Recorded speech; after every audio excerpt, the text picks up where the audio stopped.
The feeder is empty now. The yard is still. You locked the back door an hour ago, made dinner, didn't think twice about what's out there. But something is out there right now, in your yard, in the dark. And what happens between sunset and sunrise to the birds you've been feeding, the ones you recognize by now, the little regulars, is something most people who feed birds their entire lives never actually know. By the end of this, you're going to look at your yard tomorrow morning completely differently. Let's start with something that sounds simple, but isn't. Where does a bird go when the light dies? Not in the abstract. Your bird. The chickadee that's been hitting the feeder every morning since October. The pair of juncos that always land on the left side. Where are they right now? The answer isn't a nest. Most people think birds sleep in their nests. They don't. Not outside of breeding season. The nest was for raising young. It's not a bed. It's not a home base. What birds do instead is something called roosting. And it is stranger and more strategic and more desperate than you'd imagine. Here's the reality of what a small bird is facing when the temperature drops to mate. A black-capped chickadee weighs about as much as 2 nickels. That's the whole animal. Feathers, bones, organs, everything. At night, it can't eat. It can't see predators well. Its body is burning fuel just to keep its core temperature above the line where its organs stop working. And that line is not far away. So the bird has 2 options. One, burn through its fat reserves, trying to stay warm all night. Wake up tomorrow lighter, weaker, and in urgent need of food, your feeder, before it can do anything else. 2, cheat thermodynamics. And this is what chickadees actually do. On cold nights, they drop their own body temperature on purpose.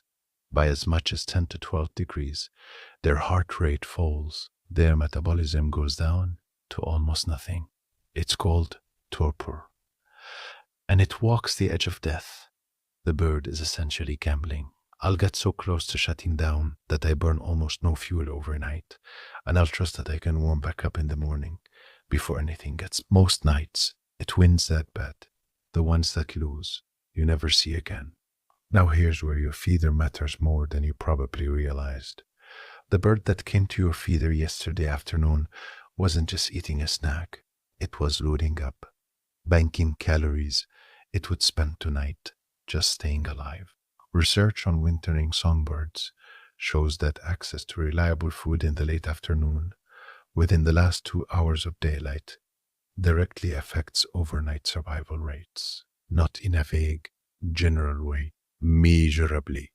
Specifically, a bird that couldn't find enough food before dark has a worse chance of waking up. Your feeder, the one you filled without thinking much about it, is part of what got your regulars through last night and the night before. But let's get back to where they actually go, because roosting sounds peaceful.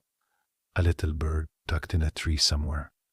That's not quite the picture. Some birds, like the ones you're probably feeding, find incredibly specific roost spots.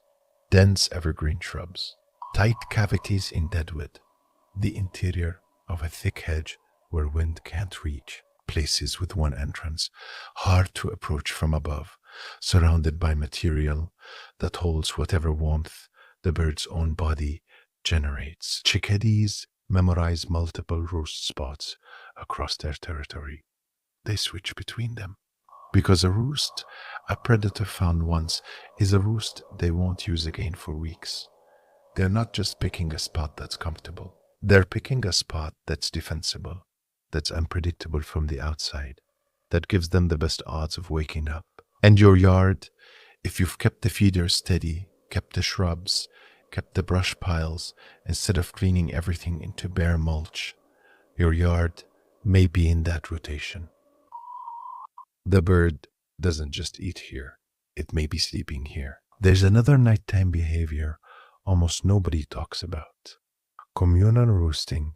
Some species that appear solitary all day will actually pile together at night. Not loosely, tightly. A single tree cavity the size of a coffee mug can hold a dozen birds. Body heat shared, heat loss cut. Everyone survives the night on less fuel because no one is doing it alone. Eastern bluebirds do this. Wrens do this. You can sometimes tell it happened while watching who emerges from a single spot on a cold morning. More birds than the space looked like it could hold. A hollow fence post in your yard, a gap in the eave of the shed, the interior of that old birdhouse you haven't cleaned out in 2 years. These may not be empty at night. And while all of this is happening, the torpor, the roost switching, the huddled clusters in the dark, something else is going on in the sky above your yard. Migration doesn't stop for the sun. Most songbird migration happens at night. Birds that spend the day resting in your trees, birds you barely noticed, will lift off after dark and fly for hours, using stars, using the Earth's magnetic field, using a map built into their biology before they were born. A warbler that sat in your maple all afternoon, eating, resting, gathering energy, will be 200 miles away by morning. You'll never know it was there. It'll never come back to that exact tree. But it used your yard. It was part of your yard story for one October afternoon, and then it was gone. So tomorrow morning, when you walk out with a scoop of seed, same time, same slippers, same path across the grass, and the birds come in, one by one. Understand what you're actually looking at. You're looking at survivors. Every single bird on that feeder made it through something you slept through. A night that got cold enough to kill. A night where the math of staying alive came down to calories banked, roost spots memorized, body heat borrowed from a neighbor pressed in tight beside them in the dark. They didn't just survive your yard. They survived with your yard, the feeder you filled, the shrub you didn't cut back, the old birdhouse you kept meaning to clean out, the brush pile in the corner you left because you never got around to it. All of it was shelter. All of it was strategy.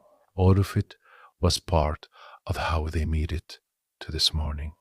You've been feeding birds, but you've also been building something, without knowing it, that a dozen small lives have built their survival around. That's not a hobby. That's a habitat. And the birds in your yard knew that before you did. Tomorrow, before you go back inside, stop for just a moment. Look at who showed up. Count them if you can, because every one of them has a story from last night that you'll never fully know. But now, at least, you understand the shape of it. Leave a comment below. Do you have dense shrubs, old birdhouses, or brush piles in your yard? Because there's a real chance something spent the night in there that you haven't met yet. Nature is talking. Learn to listen. I'll see you in the next one.